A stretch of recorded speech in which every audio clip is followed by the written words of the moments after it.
Universal Studios is known for its monster movies. Dracula being one of those is one of the crown jewels in our library. The walls around are bare, as though the dead were there. There are far worse things waiting man than death. The Centennial Project is Universal Pictures' 100th anniversary. We are releasing 100 of our titles. Dracula is one of the Centennial Restoration titles. We are scanning at very high resolution so that it can be enjoyed by everybody in any means that they want. I am Dracula. I bid you welcome. The process that we used in restoring Dracula starts with understanding what sort of film and sound elements we have at our disposal. The material in the vaults that we have here goes all the way back into the late 20s, early 30s. It's a pretty incredible volume. With Dracula, we also have an original press book. Dracula was originally marketed as a romance. It was released on February 14th, 1931. The film element that we used to do this particular restoration was a nitrate lavender positive, which is made directly from the original negative and is the most original surviving film element we have for this title. At some point in the life of this film, those elements were donated to the Library of Congress, and we have an agreement with them that when we need to access them, we can. Nitrate is pretty tricky. It is very combustible. Basically, it is almost like gunpowder. There's none here on the lot. It is stored in an environment that is as safe as possible. Shipping nitrate is highly regulated, from the packaging of it to the way that it is moved by truck. Once it came out here, it was a matter of bringing it into a facility that had all the permits that could use this material. We were pretty fortunate with Dracula. One set of elements was the base for everything. We are here. We are safe.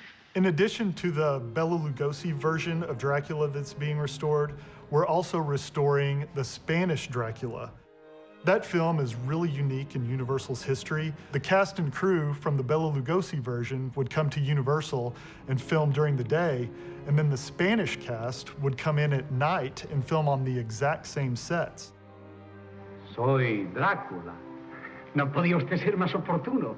The Latin American version is a little bit more sensual, it's a little bit more sexy. Que me prometas una cosa. The Bela Lugosi version is a little more straight-laced and narrow, if you will. Lupita Tovar's wardrobe was much more sleek and almost see-through in some scenes, while Helen Chandler was much more buttoned up in her version of Dracula.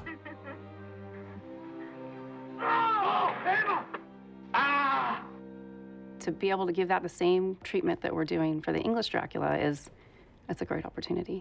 What we found with both films, like many from the early 30s, is that they suffered quite a bit of damage. With Spanish Dracula, we were unable to use reel 3 of the original negative. Fortunately, Universal's preservation efforts include collaboration with a number of international film archives, and as a result, we have another print of the Spanish version and use reel 3 from that to complete the restoration. In dealing with scratches, one of the best ways to eliminate those is to use what is known as a wet gate scan. What that involves is that the film, as it passes through the gate in the scanner, passes through a liquid bath. That liquid has the same index of refraction as the film emulsion, and therefore fills in the scratch and is not picked up by the scanner. As we're scanning the film, we are already performing some form of restoration. Once we have those digital files, we take those into many different workstations, working in parallel to do things like tear and scratch removal, dust busting, or dirt removal. In Dracula, we've had some severe film damage on a few frames. I'm able to look at the bad frame and see what frames are around it to see if maybe I could steal portions of a frame before or after the damage and composite it together. And I'm able to paint that out. Quite a few shots needed stabilization, and our software will track the actual original camera movement and negate the camera movement or do a percentage of stabilization because you want to keep that natural camera weave in there. The Dracula main title, there's a large jump cut. Size of the title changes. At some point in time, someone had made a edit. As you can see here by the splice lines. We smooth that out so it's imperceptible now. Even though it's black and white, it still requires some form of density and contrast correction. We call it color, for lack of a better word. When this thing first started, we had something that looked very washed out. So what you're trying to do is maintain the contrast to make it look mysterious and spooky, but still see the detail. We can isolate an area of the frame and either make it darker or lighter. If we can fix it and not compromise the overall image, we usually try to fix it. The whole point of this process is to not let the viewer know that we were here. Vampires are pure myth. The superstition of yesterday can become the scientific reality of today. Dracula, it's a mono recording, and we're going to keep it mono and present it in a cleaner fashion. It goes through a process of going through perf by perf to make sure that we have no imperfections in that before we hang it on a reproducer. Once we have it up there, we are now going to bring it into a digital recorder, and basically that will be the element that we'll actually create a restoration from.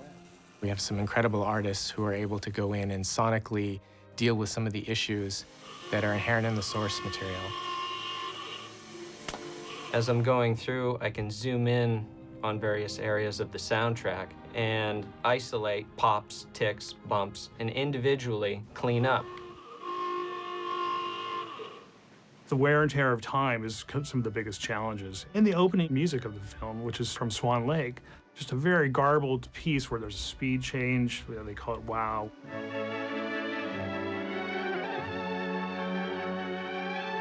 Fortunately for this music cue, existed in Spanish Dracula. So we were able to go back and find a matching piece of the same music with the same quality.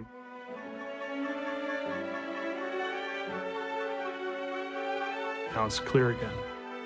There's a lot of noise that exists in the original soundtrack. When we listen to the raw track, there's just a horrible hiss throughout that entire picture. Now we really get to hear the movie in a clarity it's never been heard before. Listen to them. Children of the night. As soon as we've done a complete pass of denoise, we go into a larger room, and it's all about making scenes even. There is no adding of any additional material, no changing the intent of the original director's view on how he wanted the sound to be. We want you to feel like you actually went to the theater in 1931 and heard it just as brand new as the day it was made. The last rays of the day's sun will soon be gone, and another night will be upon us. It's an unbelievable opportunity to be working on such classic movies. Get shots you're not quite sure that you know how you're going to take care of, and in the end they come out pretty awesome. Yes, master.